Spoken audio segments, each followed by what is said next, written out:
how I'm saying it might sound like crazy, but like I'm just trying to tell you, like it's what I'm saying, not how I'm saying it. Yeah, right. It's crazy because I played against BJ. Yeah, how'd that go? It didn't go well. First round go by, second round 45 go by, 50 go by, 54 go by. So now it's like 2 joints left. 56 go by. So now it's 1 pick left. Draft over. I'm pissed. Hey, the party's still going on, bro. I'm right upstairs, room, closed the door, checked out. Like, hey, what the fuck is going on now? Because now I'm like, damn, what? Now what?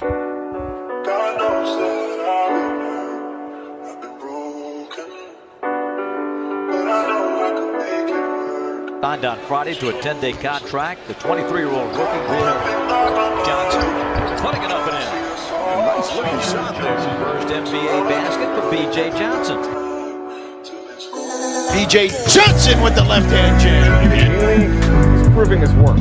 With an exclamation point. Johnson is a two-way player for the Magic. He can spend no more than 45 days with Orlando. At the end of the first half, B.J. Johnson contests the jump shot. He misses outlet into Raheem Hall, who finds Johnson on the wing for the basket. Oh, watch by Kaiser. B.J. Johnson with the takeaway. Takes flight. Takeaway just anticipated. Timing. Take flight. Been ejected on the second technical. And another 3 for Atlanta. This one from B.J. Remains Johnson out on the floor. Looks okay. Johnson tees it up.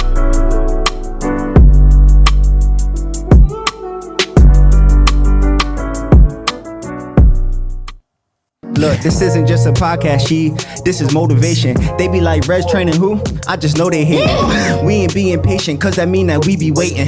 We just seeing greatness, I don't want it if it's painless. Welcome back to ShowtimeSpeaks, the Keep Going Podcast. 3, 2, 1, where we at, Kenny? Come on! In the building, in the flesh, this is what we do. Keep going in the building. FSC in the building. Relentless in the building. B.J. Johnson in the building. Step through the lane. Left hand. Stop playing with me, man. Stop playing with me. Stop playing. The energy is up. Real stories, real vibes, real energy. Come on, man. Lower Merion High School, Syracuse, LaSalle, to the league. Across seas. I ain't no rapper, but come on, stop playing. Let's go. We gonna hop right into it. We ain't doing no introduction. We ain't asking how we doing. I like this energy. How you doing, BJ? Like, what's up, man? If the people don't know who you are, who is he? Damn, who am I? Yeah, man. Man, I'm a father first. Like husband, father, son, you know what I'm saying, brother. Me, bro, I'm just one of them people, like, the way I was raised, I support the people that support me. So, like, I ain't really too out in the open, you know what I'm saying? You ain't gonna see me put myself out there. Yeah. I mess with the people that mess with me, so yeah. That's just me, like, that's as short as it'll get. Like, I love it, man. We just, listen, we love that you chose to come share your voice on ShowtimeSpeaks to Keep Going podcast. There are so many people who have walked in your shoes. This journeyman who's went through high school to committing to a college, leaving that college, going to the NBA, going undrafted, feeling like you probably should have went drafted. We're gonna talk about all those feelings today. A lot of basketball players take this journey and have been on this journey for a long time. I've taken a journey of playing in the NFL, playing in Canada, and been this journeyman trying to find my way. I can't wait for you guys to hear the story of B.J. Johnson. Like, this is about to be monumental. I think every basketball fan, every basketball player, if you got dreams to becoming something, this is the episode for you. So if you have been on this journey with us, if you've been following this Keep Going movement for this long, this is the one. Because when you get people who don't really do stuff like this and get on a platform and speak life and talk about how they actually really feeling, we setting the tempo. Let's go. Come on. ShowtimeSpeaks is brought to you by our newest partner, Shiny Eye Studios, awakening new possibilities in people and on the platform. From new gear and equipment to helping us take ShowtimeSpeaks on the road with so much more to come. Shiny Eye Studios, where possibilities come alive. Let's get into it. Kenny, what's up? How you doing, bro? I'm good, bro. The energy is here, man. I'm glad we got my guy BJ in the building. It started when talk about that history. We was all working out here the other day. It's crazy because I played against BJ. Yeah, how'd that go? It didn't go well. It did not go well. Yeah. We played him in, I remember we played him playoffs. I was a senior. He was a maybe sophomore or freshman. And it got ugly for us. I don't know if they wanted that year or not, but it got ugly for us. But it's cool to see how everything comes together. Yeah, bro. You just start working out here probably like 2-3 weeks ago. Yeah. And I felt like we became close. We always talked again. Yeah. We wasn't like close, but I felt like these last couple of weeks we've been rapping. Yeah. So I'm excited to grow with him and to be a part of this journey. Nah, sure. yeah, man, I love it, man. Just talk about, I know you talked about the history, but talk about what's been going on in here. You know, y'all training together, the vibes, what kind of energy you getting from him. Talk to us. Yeah, I mean, not even just BJ, the vibe in here in general is cool because today was like the first time it was athletes. I had a group training class going on. Yeah. I had a mom in here. So Yeah. the vibe is just everybody getting to it. And that's the vibe I wanted to be like. Yeah. Like even in our Pilates class, it's strength Pilates with Jen Yanni. It's not just athletes in there, it's regular people. Yeah. So the vibes here in Red Current Performance, if you feel regular, you're not gonna feel regular because you're gonna feel like an athlete. Hey, BJ, talk about your experience walking into these doors, being amongst this energy, being around Kenny. You know, talk about that space and talk about that energy, man. No, it's definitely like a different vibe, different energy in here. Even to go back, like I didn't work out with Kenny like a couple of times before, like in the garage. Came in the dungeon. I mean, I'd have been to the dungeon a few times. So like, and that was years ago though. So to see like this here and like seeing how he went from there to here, and then like I think everybody already see like the videos and all the things that's going on. Like the energy he brings is just gonna make you like it's gonna make you want to work out. Like you gonna have them days where you don't really want to, but you come in here like just the vibe he bring it just like flip a switch. So just to see him go from like see where he came from to like this, seeing how all the people like come and interact with him and show love for him, man, is special to see. I love it, man. Let's just go down the history, man. Let's talk about growing up, going to Lower Merion, the high school of Mr. Bean himself. They call you Bean too. Hold on, that was just like talk about that. Coincidence. Coincidence. You know what I'm saying? Like, Yeah. So shit, I mean, Take us back to the beginning. to the beginning, like, so my mom and my dad split up like when I was young. So like, I always lived with my mom. Like my dad, like mom, dad, just not together, but like co-parenting, you know what I'm saying? Yeah. Co-parenting at its finest. I always lived with my mom in Jersey, just growing up.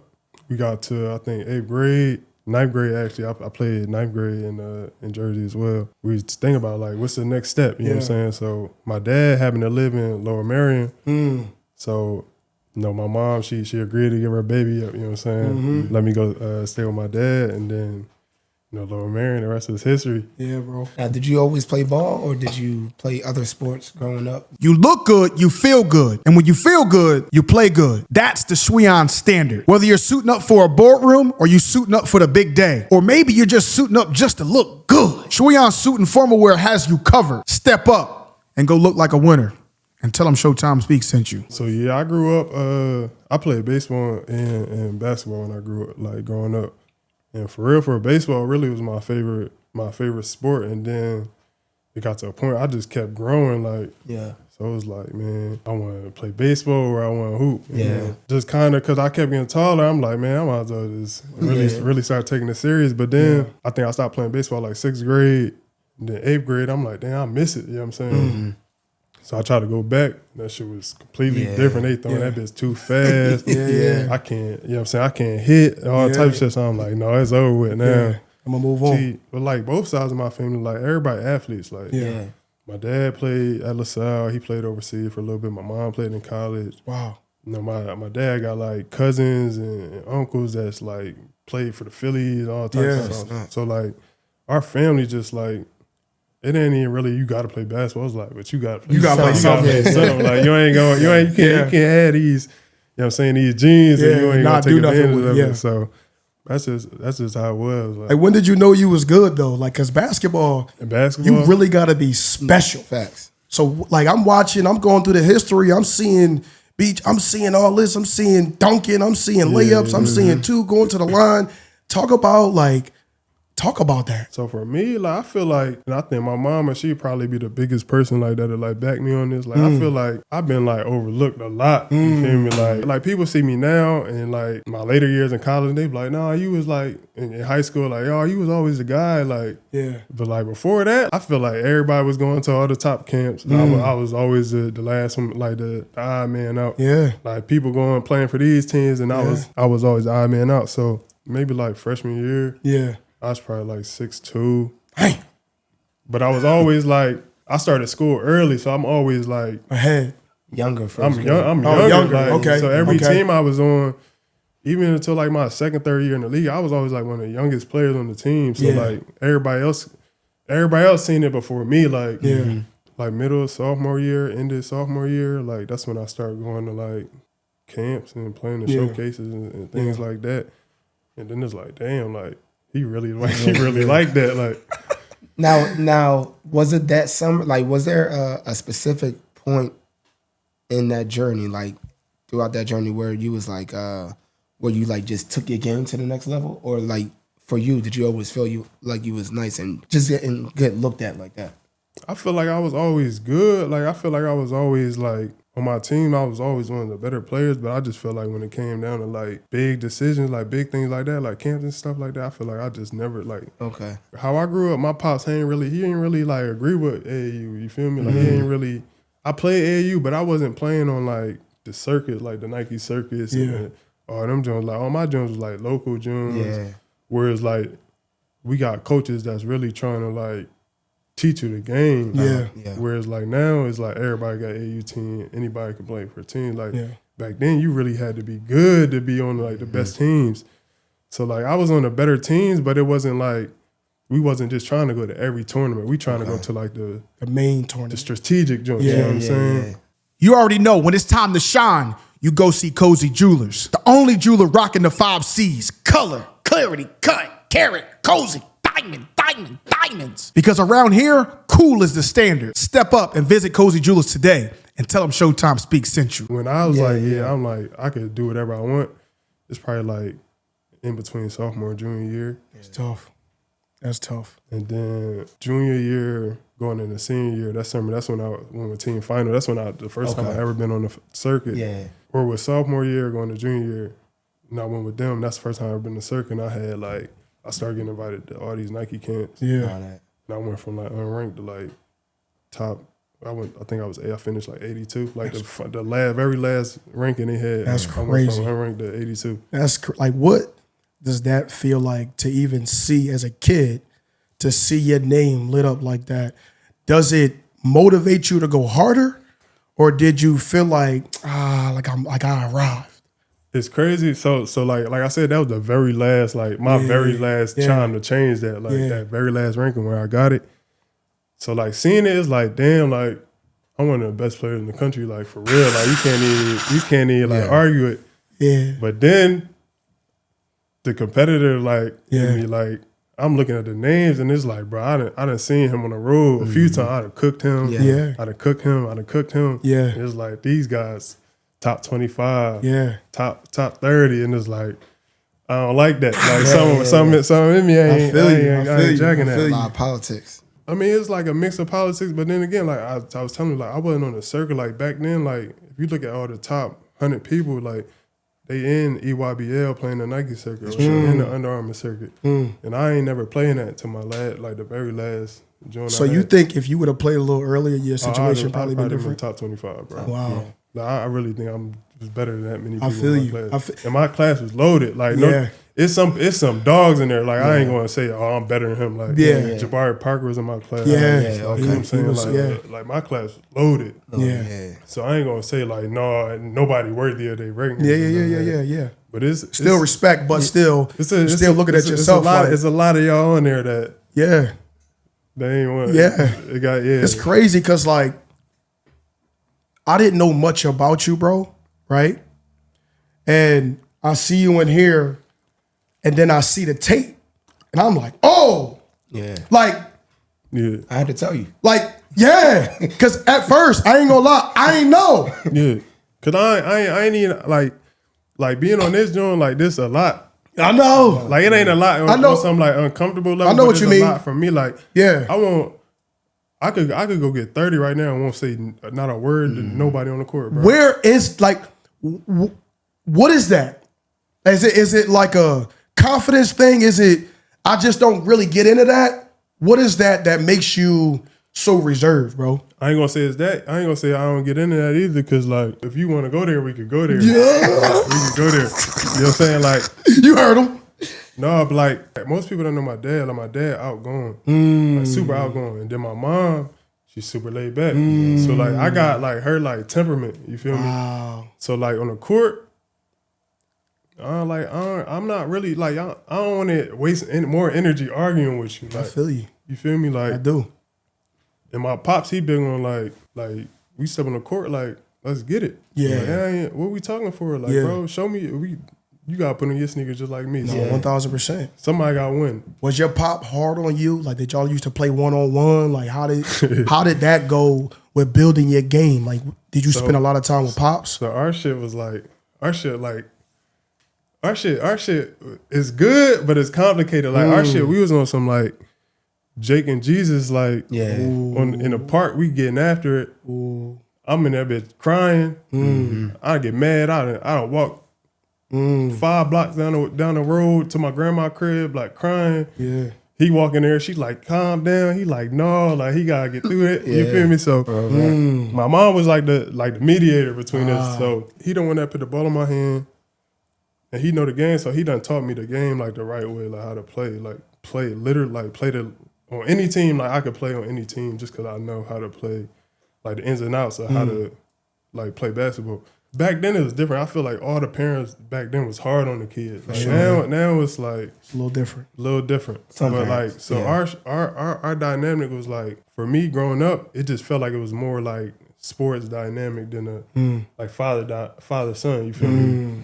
And it was cause like that's all we know. Like I love sports, he loves sports. That's how y'all connect. He a competitor, I'm a competitor. He don't like to lose. He ain't gonna let me not play to my best ability. You feel me? So he the one in the stands yelling and all that. So I'm trying to poop. Focus on the game, but now he yelling at me. So now I'm mad. I can't focus. So it was like one of those.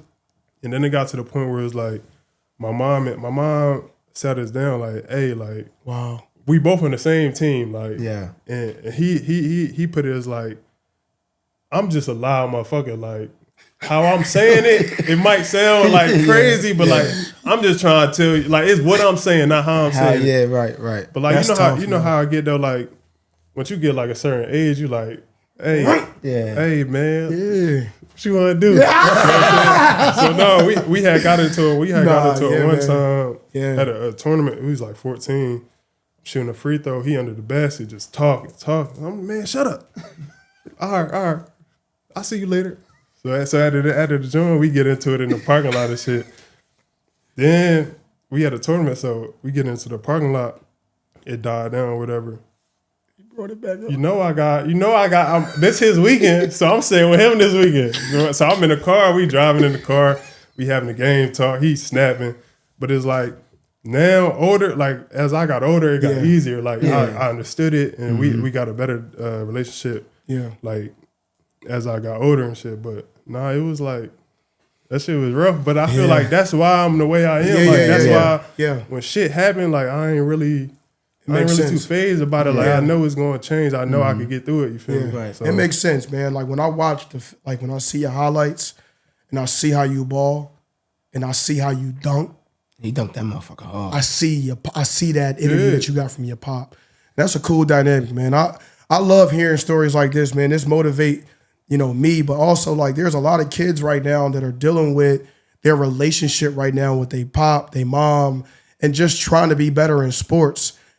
My advice, like you might not understand it right now, but later you will. Like if you could talk to a kid or your younger self right now, like what would you say? I'm a big believer in like everything happened for a reason. You feel me? So I just tell him like as quick as you can, learn how to like separate what's being said from how it's being said.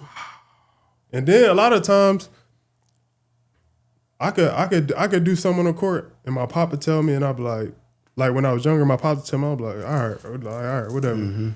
And then 30 seconds later, it could be somebody else tell me the exact same thing. And I'd be like, all right, I got you. And and then so it got to a point where it was like, sometimes you just don't want to hear the same thing from the same person. But yeah, bro. Bro, it's crazy you say that because I go through that. I go through that, but like a lot of parents come to me and be like, he don't listen to me no more. Yeah, or she don't listen to me. Yeah, like sometimes it get to a point where it's just like I feel like it's just normal voice. Like that. Like as a child, you at some point you gonna rebel. Like, and it might not be you doing something off the wall, but like at some point you gonna be like, all right, man, I ain't listening. I need another voice. You need a different voice. 1000%. Like, and it could be somebody who ain't played nearly as much basketball as he did. It's just a different voice saying it differently. Yeah, I hear that all the time, bro. Going to Lower Merion, the late Kobe Bryant set the precedence at that school. What was it like being in that environment, being in a location, being at a school that was so historic in Philly, and how'd that make you feel, bro? Yeah, that shit is crazy, bro. So what's really crazy is that, so at the time when I first got there, I had a stepbrother, and he lived with me in my apartment, and he went to it's 2 Lower Merion schools. It's Harrington, and there's Lower Merion, and he went to Harrington.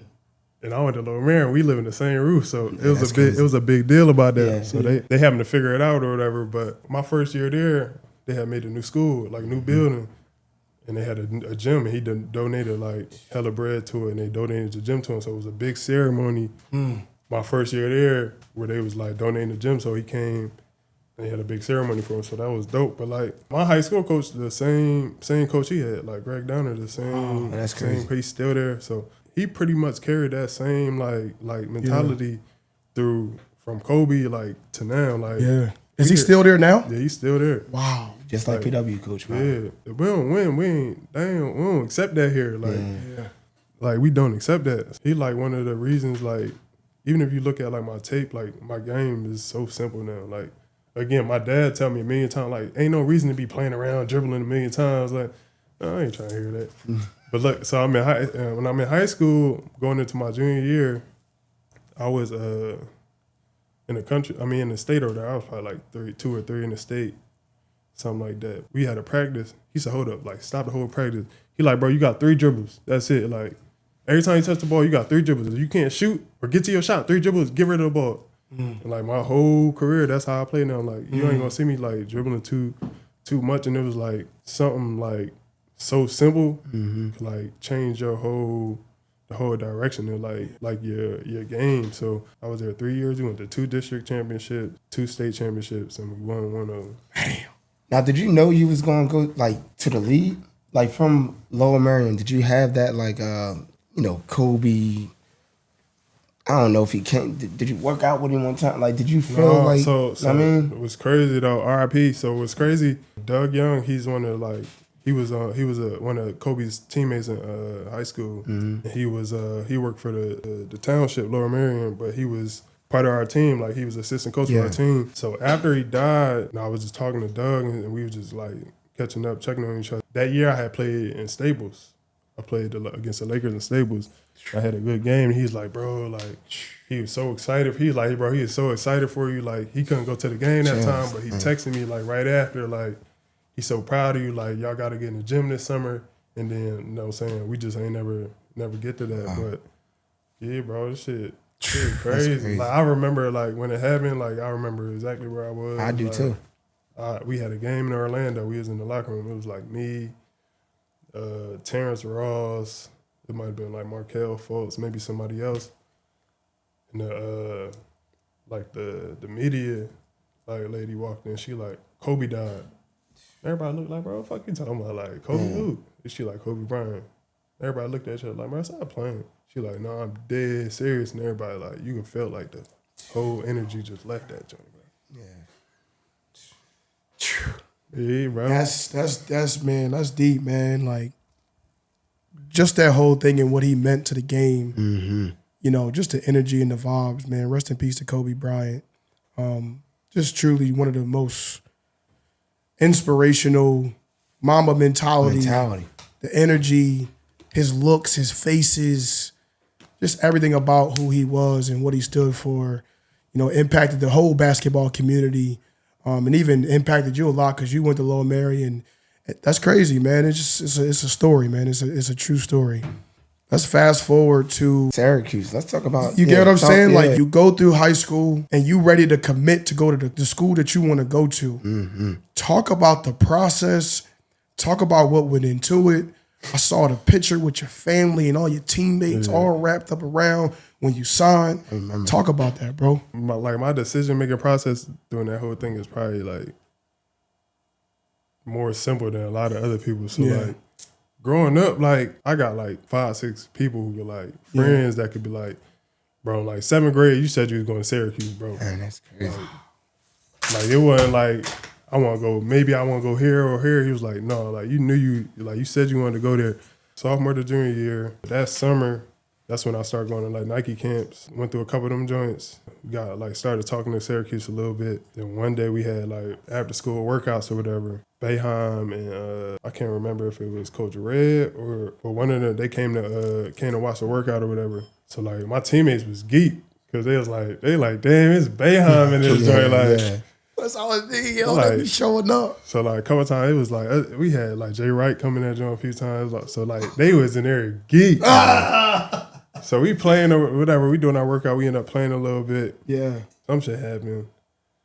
I ended up catching like a back door, dunked that shit hard. Said boom. Workout in. We end up going to like the little team office and shit. Mm-hmm. So I'm like, yeah, we officially offering you and whatever. So I'm like, all right, whatever. Playing it cool, like, all right, cool, whatever. Like, so he like, we get you up there for an official visit. I ain't take no other official visit. Like, I took some unofficial, but I ain't take no official joints. Like I was just waiting to see like how the cookie was gonna come. Yeah. But damn. So they like, yeah, we gotta get you up for official. So I ended up going there probably like a couple weeks later for they like Midnight Madness, Orange Madness. So I go through that joint, had a little weekend or whatever, come back home. So when I get to school, everybody already know where I'm going. I got a Syracuse hoodie on, I got sweats on, Yeah. I got cute socks on. Like so they like, we already know you going. So like when I did on the picture, like that's like when I announced it to everybody, but like everybody in the school, all my team already knew where I was going. But did you have offers to go anywhere else, or you wasn't even entertaining them? No, like I had like my top 5. I think it was Cuse, Nova, Rutgers, Temple. I can't remember the 5th. Like I really I wasn't even going that far down the list. Like once I got Cuse, it was like it was over. I damn near wanted to tell them like I'm coming. Soon as he told me, like, you feel me? Yeah. But no, I went to Orange Madness, and then I committed that weekend, and then came back home, and then shit. We won a state chip after that. That's crazy. So now with like the NIL stuff, bro. Right? Oh my god! Like talk about that. Like what you think about that? I don't know. I'm like, oh, he old head. But no, I think you deserve to get paid. Like, y'all, the NCAA make too much bread off of it. Yeah. You know what I'm saying? Not to get paid, but I think it gotta be some rules. Like it gotta be certain rules. Like, I don't think you could just sign for somewhere for like $1 million, $2 million, and then next season you gone. Like it gotta be like, if I'm gonna give you all this bread, you gotta be here for a couple years or something, you feel me? But I feel like now it's just like no loyalty. It ain't.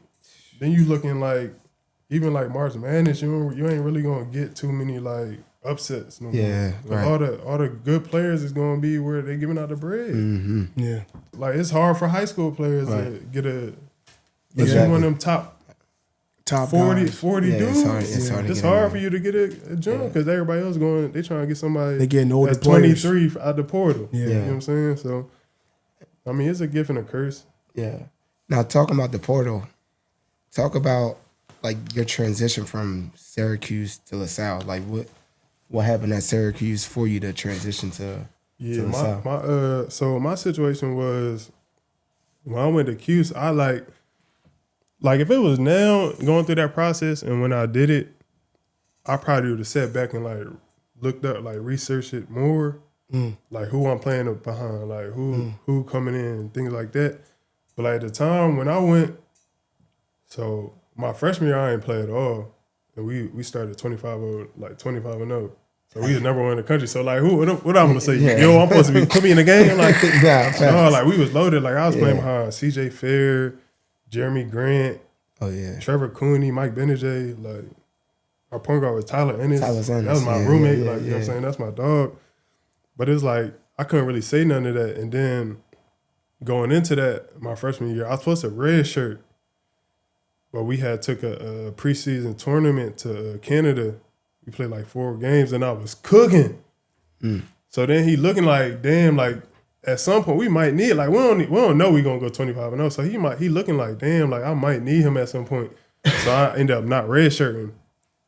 But then sophomore year, season started, I had 19 to start of the year. Then next game it was like, I might have stunk that joint up. So it was like up and down. Then it got to a point where I wasn't playing at all. Then I might play. But if I make a mistake, I was coming out. So it was hard to play like that. And then I want to say towards the end of the year, I already kind of knew like in the back of my head, like I was probably going to have to leave.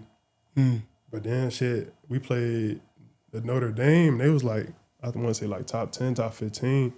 I gave them 19 at the end of the year. So like, but I was playing stress-free basketball at that point. Yeah. Like, at that point, it was like, you're going to take me out, you're going to take me out. Like, it is what it is. But then we had like the little end of year meetings, and he was talking about like how like we bringing in this guy. So it was like, I don't know. At the time, for me, it just felt like he wasn't really giving me a chance. Like, like we bringing in these guys, but you got a chance to like earn your shit. I'm like, cool. Like, you know what I'm saying? I don't really expect nobody to give me nothing. But it was kind of like the way he's like, I felt like he spent it. It was just like we bringing in these guys, so you're going to have to kind of take the back seat to them. So then I ended up transferring. What was that process like though, man? Because like you can't just say transferring. We just came from a story talking about how this was the school that you always wanted to go to. Yeah, facts. And didn't play it. And didn't play it how you thought it was going to play out. For sure. Bro, that feeling in itself, like, bro, for sure. I'm at a D3 school and I'm telling them, people asking me, yo, you go to you leaving, what you doing? And I'm like, and I fell in love with the school. So when I left, like I'll be back on campus, like Syracuse campus, like every couple of weeks, bro. 4-hour drive, I'm hopping in the car, driving down that joint. So it was like, I love, like, it ain't, like, I got nothing but love for everybody at Keys. Bayheim, the team, the assistant coaches I had, like, everybody, like, I have no complaints about it. It was love. Like, it was, I feel like again, I think everything happened for a reason. I feel like it was part of my journey. Because then you look at, like, how my shit ended up, it was like, we had to sit out because we transferred. But I felt like if they would have put me in, like if I got a waiver or something to play that year, I would have went crazy, bro. Like, I feel like it just put me in, like, a space where it was like I can't even, like, I don't even want to bullshit no more. Like, yeah. Feel me? Like, I'm fucking up. I feel like I'm looking at myself like, I'm, like, that's on me. Yeah. You know what I'm saying? That's a good thing, though, because, like, sometimes, and you know, I'm seeing these college athletes live and direct now, and sometimes you can't look at yourself and say it's me. Yeah, for sure. How did you even at that age, or did you grow into, yo, it was me? Was that instant, or was that something that you got gradually? And I feel like I grew into it, but like I was taught like, don't nobody owe you nothing. Like, you know what I'm saying? Like, I got a bunch of friends that's like head coaches, and like they tell me stories all the time of like how players, their parents come to you like, you should be playing more or this and that, and it's like, y'all don't see nothing that's going on. Like, I'm not, like, as a coach, I'm trying to win. Like, I'm not playing him just because I don't like him. Like, if he could play and he could help us win, he going, you know what I'm saying? He going to play. But, like, my parents wasn't like that, bro. If I wasn't playing or I was stinging it up, bro, they like, we can't help you with that, bro. Get better. You ain't making shots and you don't want to go to the courts and shoot. Yeah. Well, we can't do nothing about that. Like, I ain't going to talk to your coach, tell him you should be playing. Yeah. You got to make him play. Yeah. So you leave Syracuse.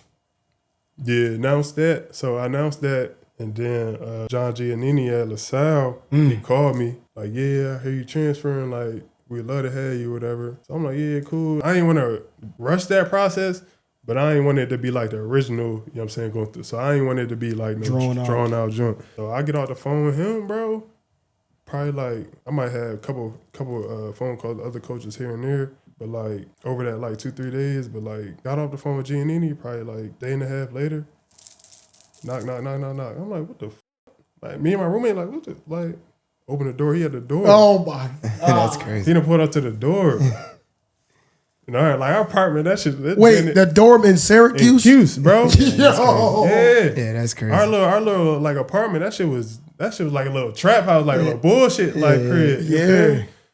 So he knocked, boom, boom, boom, boom. We like, we looking at each other like, bro, what the fuck? Yeah. Open the joint. He there. So I ended up rapping with him for like 45 minutes, an hour. He leave, go back to LaSalle. I'll take a visit, but like that's just me going to the crib. Yeah, city, like, yeah. You got like they usually take recruits to like Dave and Buster's and shit. I'm like, Coach G, I don't need that. Like, I'm bought in already. Like I'm here already. Yeah. Like Right. I done been to Dave and Buster's 20 times. Yeah. So I done messed up their whole like recruitment little They trying to roll the red carpet out for you. Yeah, I'm like, bro, I don't need none of that. So I done kicked it with some of the teams. Yeah. My roommate, he was our point guard, Mars Stooks. I had met him. Yeah, I had met him a couple years ago, just through like hooping through AAU. Played AAU with him, and then I'm like, bro, this shit like what it's like. He like, bro, it's cool. You know what I mean, yada yada. I'm like, all right, bet. That's all you needed. And then I got number 20, which is actually retired. Wow. But Larry Cannon, he was in the league, old dude. And then since my dad had it and I wanted 20, he gave me his like blessing. What was that like? Did you reach out to him or did the team reach out to him? So it was more so the team. So when I got back, it was either gonna be 2, because that's my first number ever. So that's the number I try to get That's a every great team number. I'm on. Great number. And then my point guard, Amar, had it. So I'm like, all right, I'm going to go 20. My dad had it when he was at LaSalle. They like, yeah, it's retired. They like, give me a couple hours. And then I guess they got in touch with Larry Cannon, his family. He like, I'd be honored to let you wear it. Wow. So he let me rock out with And the you jet. wore it well. The 20. Yeah. That's Yo, talk about that, yo. Getting the grace from him, but also playing at the school that your dad went to. Yeah. What was like, y'all practicing, y'all going at it, y'all arguing, y'all going through the motions, you walking 5 blocks, you coming back, y'all arguing, your mom separating y'all, taking y'all down, and you are at the school that your dad went to. What did that mean to you, bro? No, it's special, bro, because it was like, a lot of people like, man, you should have went there first. Like, you should. They like, you shouldn't have like. Cause a lot of people like now versus how it was back then. Like when they went to school, like all the Philly people went to Philly school. They went to LaSalle. They went to Temple. They went to St. Joe's. You feel me? That's how a lot of people like. You should have went there first. Like y'all could have. And then you gotta think at that time. That's when they just went to the Sweet 16. So like looking back at it, you could have, shoulda, coulda, woulda. You know what I'm saying? But like no, I was set in my ways. Like, I knew I was going to Syracuse. Like wasn't nobody gonna tell me I wasn't good enough to go there. For sure. It's special, bro. You could tell just how happy he was. Cause soon as it, soon as I'm like, I'm going there. He like, you could tell. Like he start throwing all his LaSalle joints back on. You know what I'm saying? And you got his number. That's tough. Yeah, he got his LaSalle gear on. You know what I'm saying? All that. So. I love it, special, man. bro. I love it, man. Those kind of stories give me the chills, man, because that father-son, that bond, that's unbreakable, man. You go through this whole entire process and you are now about to enter going into the league. What was that process like for you? How did that go? What did you deal with? I know you went undrafted. Talk about that. Just really dig deeper into how you was feeling during those times and how you got through it. Yeah, so I actually declared my at the end of my junior year, because at the time you could declare and then go back to school. Like that was like the beginning of that. So I had declared, and I was going start doing like little workouts with teams. But I ended up that year, early in the year, I had tore my a ligament in my wrist. So I was just getting shots like during the season. Wow. To get through that. So I ended up saying I'm going back to school just so I could get surgery and get my wrist taken care of. But I want to say like 15 teams sent like feedback from like just me declaring like on what I need to work on and shit like that. Yeah. And like no bullshit, out of the 15 teams, bro, probably like 12 of them was like, we love you. Yeah. You just need to, y'all got to win more games. Yeah. And that year, that year was crazy. We started off, I want to say like 12-3 or something like This that. your junior or senior year? Just my junior year. Junior, okay. And then we ended the season 15-15, like injuries, all type. Like it was bad timing, a lot of shit. All my feedback from that year said just win more. So then next year, after the season over with, I ain't got no choice. Like I'm going now. Yeah. And then we ended up, I don't remember what we ended up, but it wasn't much better than what it was. But we, same thing, like injuries, bad timing, and things like that. So I ended up going to Portsmouth Invitational. You usually got the people that they know going to the draft combine. And then you got like the outliers, like the people that's right on the edge. So you go to this little tournament, play some games, and then I think they invite like the top 10, 15 to the combine from that. Yeah. So I went in there, played well, had some interviews with like teams. They trying to figure out like who I am. Who you are as a player, yeah. So then I ended up having like 7, 8 draft workouts. Did them joints, whatever. Worked out with the Sixers, the Rockets, Mavericks, San Antonio. Like I done had a few joints. Yeah. What's those workouts look like, man? That's crazy. So they say Houston is the hardest one. Like Houston, Miami, I want to say Phoenix is like the hardest ones, and they shit just like it's more conditioning. I want to see if you condition. Yeah. You know what I'm saying? So I went to Houston first. That was my first workout, so I didn't know what to expect. They cooked me, bro. Like I'm at the joint dying, bro. Full court 1-on-1s. No Mind you, way. I'm like the only like wing in my joint, so I'm in there with like point guards that's really like trying to, Yeah. you know what I'm saying? So they cooked me in that joint. Like, I'm dead. But all the other joints, like I'm usually in good shape. So it was bad, but it wasn't that bad. But like all the other joints, they was cake. Yeah. I went to Dallas.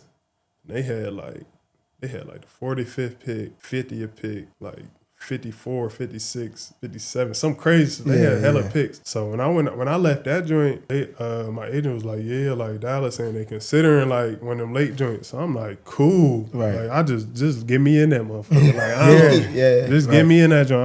I'm ready to go. We ended up having a little like get together at my crib. So we had the crib, people over, we drinking that shit. First round go by, second round, 45 go by, 50 go by. 54 go by. So now it's like 2 joints left. 56 go by. So now it's 1 pick left. And this is like, I don't want to get canceled. It's like, no, I ain't gonna get canceled, bro. They end up picking one of Giannis's little brothers, bro. And he I ended up running into him in like G League. Yeah.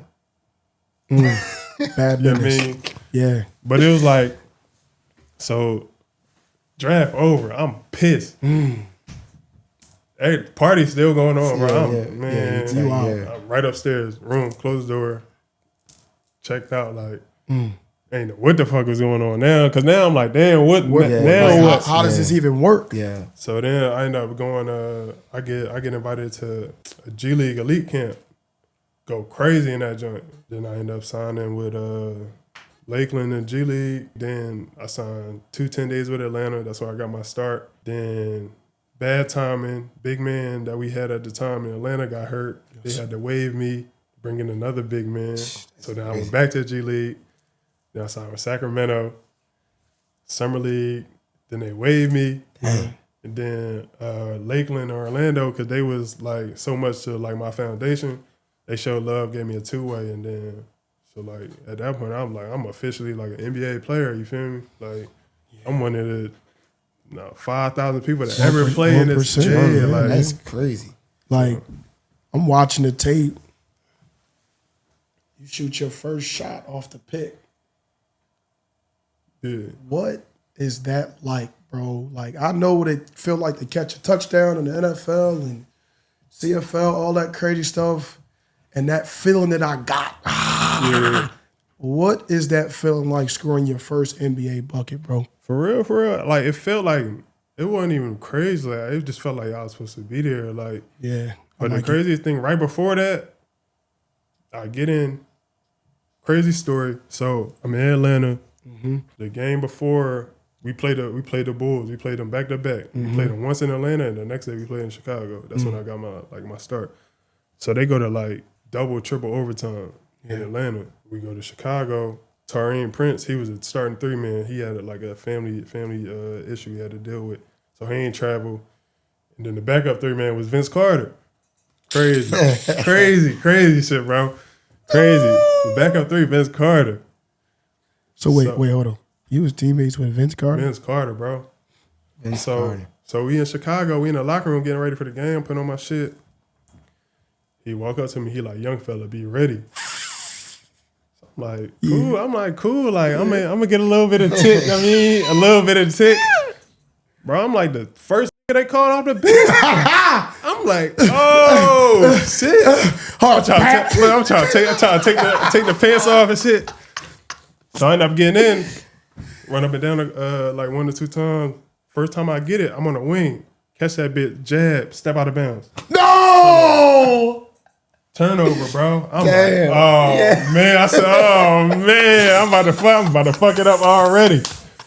So then, yo, that's crazy. He like, bro, shoot it. Yeah. He like, bro, if you get it, shoot it. Right. And he said that shit was up. So then Vince Carter told you whatever timeout or whatever. Coach at the time was Lloyd Pierce. And he like, bro, I just want you to be yourself. Like, don't come in here trying to pass and try to do everything. Like, nigga, if you score the ball, score the ball. So we went to timeout. He drew up a play. Hey, start here, do this, do that. Y'all go set him down screen, come off this joint, get a bucket. Came out that joint. That's heavy. Felt cool. Then shit, run down that joint, kick out 3. I'm like, oh, it's up. I said, oh, it's up. Yo, that's heavy. I just want you to talk about this though. Like, how important is it for a coach to give you that confidence though? Because sometimes you can go in there and like you said, like you don't know what, you ain't trying to do too much. You don't know what to do. Like, talk about like as a player how important it is for a coach, not even as a coach to give you that confidence, but you to be confident to what you do. Yeah. So I mean, first you always gotta be confident in yourself, right? Like, cause everybody ain't gonna agree with what you got going on. Like, I could tell you I'm the best scorer in this motherfucker, but like, if y'all don't believe it, then that ain't gonna matter. Cause I'm like, man, stop, don't pass me the ball, don't do that, don't do that. Right. So now it's like I gotta try to maneuver around y'all. You feel me? Yeah. For the most part, like I just been in systems. But like the coach want to win. Like it ain't everybody try to fend for themselves. Everybody try to do everything. It's like no, like most of my coaches that I had on teams where I've been good, like we've been good. It's like the coach will sit us down like, hey, you shoot the ball, bro. Like every time you get it, if you could get it up, shoot it. Right. You play defense. Like you one of the best defenders in the whole joint. Like whoever their best player is, you guard him. Like it's different ways to make money playing basketball. You know what I'm saying? Yeah. So like for him to just be like, bro, I know what you like. We know what you do. You here because of what you do well. Like ain't no point in trying to change that now. So like, bro, if you throw me in the court and just tell me get a bucket, this is what I do. Yeah, it's in my blood, bro. Yeah, that's talk about dealing with. You know, you started off this whole thing, and I asked you, who is BJ Johnson? You talked about family, bro. I've been in the business for 10 years professionally. How did you handle being away from your family? How did you even maneuver through all this? And what was that feeling like, bro? For the most part, like, except for like this year, maybe like when COVID first started, like the NBA bubble and shit like that, like most times I'm like the family with me for real. Yeah. Like, they done been with me to Russia. Like they was with me in Spain. So like for the most part they with me, but like I'm just wired wired different. Like if I gotta do something, like if I gotta. This is what we got to do to get this shit, like get this bread. Man, we gonna have to figure it out. Nah, like, man, I love it, man. It's hard, but it's like, tough, bro.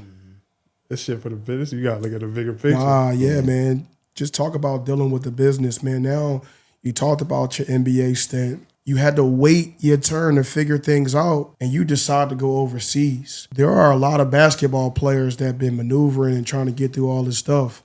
What gave you the energy and the strength and enough courage to be like, you know what? I'm going overseas. And was you angry doing it? I mean, I ain't gonna say give up, but like keep going. It's so for like, I want to say for people like trying to go to the league, it's different ways to do that. Like you might be the guy coming out of college. You might go over waters and go crazy, and then they call you right back. So like, at that point, I was at a spot where it was like, when I went into the G League, it was like my first year I made the G League salary, then I made 30 days worth of NBA salary. So it was like, I don't know, it came out to like $300,000 or whatever. So then I'm like, shit, well, next year I got to make more. Like, and then the year after that, I got to make more. So I was at a point where it was like, I'm going to do this. At the rate I'm going, like if I'm doing this 3-4 years, I'm going to be in the league. I'm going to have I'm going to have a full contract. And then I want to say like year 3, that was COVID. I went to the G League bubble and I ain't getting nothing. Like I ain't getting no 10 days or nothing. So I made less than I did the past 2 years. And then I was gonna go overseas. After that, I don't remember what happened. Like something like logistically fell apart. And then I went back to Orlando to Lakeland for the G League, and I ended up getting called up that year. I had 2 good games, and then at the end of my 10-day, caught COVID. Wow. Caught COVID. Yeah. And then I went back to the G League, and that was it after that. So then after that, I'm like, all right, I got bills starting to come in now. Like, you know what I mean? So how'd you deal with that, man? Because, like, that's a tough thing. Do you look back at that moment and say, man, like, that changed my whole career? What, catching COVID? Yeah. At that point, like, I done been through so many like situations similar. Like I'm already like conditioned to where like when shit going good, like I already know at some point this shit about to come down here. Like it might not be like you might not hit rock bottom, but you're not about to keep living all the way up here. Like at some point it's gonna come down here. And you gotta figure out, is you gonna let it keep going down or you gonna Facts. So I mean keep going. Like that 3rd year where I ended up not making no money, that year I went to training camp with the Suns. That's the year they went to the finals. And I was like the only person there to bring to training camp. So I get there, I'm in the hotel. Next day we got physicals. So I'm in there chilling, on the phone, talking to wifey, talking to my agent, go to sleep, wake up, eye red, pink eye, fail the joint to get sent home. So it was like, I done been in so many spots where it's like, bro, you can't make it up. Yeah. But it's just like, it wasn't meant to be, bro. But how do you get through that though, bro? Like, how do you, I understand, like, you can say, like, you conditioned that way, but was there any point of time where, like, you was like I admit, you know what I mean? No, like, 100%. I feel like that's just normal. Like, cause it's like, bro, like the things I done went through, it's like no way. Like you can't. Like if I just tell it to your average person, he'd be like, bro, stop lying. Like it don't even sound real. But I don't know. I just got good people around me. Like I ain't really like. I don't really associate myself with people that just like don't have no sources. Like downers. No way they like. Yeah. If you constantly bring me down, I don't want you around me. Like everybody, I feel like that's in my circle.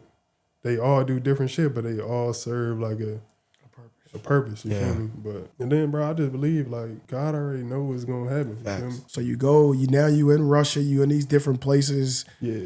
Talk about just balling in another country. And you out there acting crazy. He was in Spain too. Spain, all these different talk about that. My first one, I went to Australia first. I think this was like after my second year in the G League, maybe. I went there for like a month into the season. I feel like playing wise, that's like as close as you're gonna get to like the NBA, like game style, play style, because they 12 minutes, 3 seconds, like all that.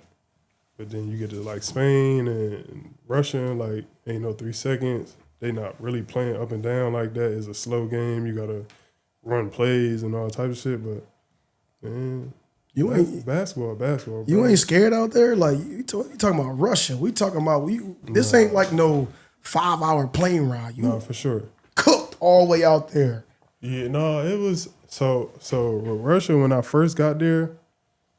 Cause I ain't really know. I ain't know what was going on. I'm like, shit. Like, decent bread. You know what I'm saying? I get the hoop. I know some people that done played out there, so they like, bro, it's cool. 3 years ago, when I first got there, got out the airplane, whatever. The driver came and got me, whatever. Yeah. So we driving. Mm-hmm. I live downtown, but we driving. So from the airport to get downtown, you going through some trenches. So I'm looking like I'm texting everybody in my joint like, bro, I don't know, bro. You might cut this joint short. And then I end up getting to the city. I'm like, damn, this shit looks smooth. Yeah. And then shit, I've been there 3 years, bro. Like, yeah. What's some of the best advice you got from a player, somebody who played the game? What was some of the best advice you got over the years to keep you going? I don't know. I done ran into a few people like Vince Carter. Like he was big. Like he was just always like it was no negativity with him. Like it don't matter what was going on in the locker room, none of it. Like he was always positive. Like, and it was to the point where it was like, nigga, believe in yourself, bro. Like, it ain't no secret to it. Like if you don't believe in yourself, why would anybody else believe in yourself? I done ran into Michael Beasley in training camp. I mean, summer league. We going at it. I'm guarding him. He guarding me. He like, bro, cook, young fella. Like, yeah. And I'm sitting there talking to him like, bro, you know they don't want me shooting all these shots. He like, nah, fuck that, bro. Like, you know what you do. Like, show people what you do. And it's like, it's tough because you got to kind of find a balance. Yeah. And like, everybody who like really like spoke like some type of life into you, it's like, bro, if you don't believe in yourself, bro. If you don't believe in nothing, believe in yourself. Because if you don't believe in yourself, how you going to convince four motherfuckers next to you to believe in yourself? How you going to convince a coach to believe in you? I love it, man. I'm so glad you came on the show to share your story. As we come to a close, we love to end with the Keep Going segment. And it's basically you describing a time in your life where, man, you felt like it was over. And you had to really, truly pick it all back up. Just talk about that time, how you got out of it, and how you found a way to keep going, bro. Yeah, bro. I'd say like that Phoenix situation, bro. Like going to training camp, like knowing like I'm the only motherfucker here they looking at, and they got a full roster spot and they got a two-way. You're not about to tell me like going in that is like you're not about to tell me I'm not about to get one of these. You know what I'm saying? At the bare minimum, like at the worst, I'm getting this two-way. Like there's no way I'm leaving empty-handed. So then, like, just having that shit just, like, stripped away. Because it felt like I ain't even get to, like, fight for it. Yeah. Like, if you'd have let me work out and then I just shit the bed or somebody in there was just getting the best out of me and it was like, I ain't ready. Like, this ain't. But, like, be in that situation and not even get to, like, show you, like, what I'm capable of, I think that was the toughest. Because, like, when I went home, it was like I ain't want to go outside. I ain't want to eat. I ain't want to talk to nobody. And then I felt like, I don't know, it might have got like 2-3 weeks. My girl was like, bro, I don't know what the fuck you got going on, but you got to get the fuck up. Like, ain't even like no sugarcoating. Like, if your ass just sitting here, we in trouble. So then we got up, bro, and then went back to Lakeland, G League, cooked, and then went overseas, and we've been going crazy since. So. Man, ShowtimeSpeaks to Keep Going podcast, man. I just I really love hearing these stories because like we often sometimes think that we in these battles alone, and we think as athletes we think that like we're on this island and nobody's like gonna come save us, and sometimes it is a voice or a player or a coach or your wife or your girl or your teammate or your bro to tell you to get up, to find a way to keep going, bro. And that, just hearing your story, BJ, bro, like to hear you talk and speak so much life into your story, I'm so happy for you, bro, because like when people leave these episodes, they always feel like they could have said more, but I feel like you said everything that you really truly needed to say, bro. And you know, I'm proud. I'm proud to have this platform. I'm proud to have this space. Thank you for trusting me and Kenny and Matt, FSC Media. Keep going relentless. Like this is special, not just because of who you are, but what we're building and what we're trying to do. And to really bridge the gap between people who are afraid to talk, people who don't want to talk, and then we'll have a conversation like we had a couple days ago, and you're like, yo, shit, I'm ready to come on. And that is Showtime Speaks. And that means something to me. It means something to Kenny.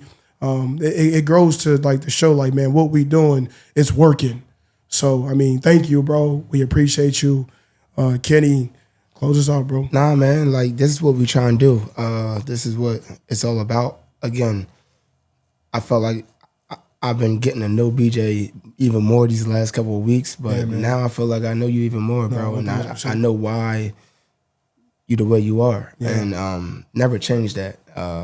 I appreciate you. Again, I'm looking forward to keep building with you, to keep vibing, catching vibes in here, even outside the gym, and you know, keep going, keep pushing, and we always here for you, bro. Yeah, I'm always gonna push you. Yeah, man. I mean, so let's keep this thing going, and we appreciate you, bro, for sure. Hell yeah, man. This is the Showtime Speaks to Keep Going podcast.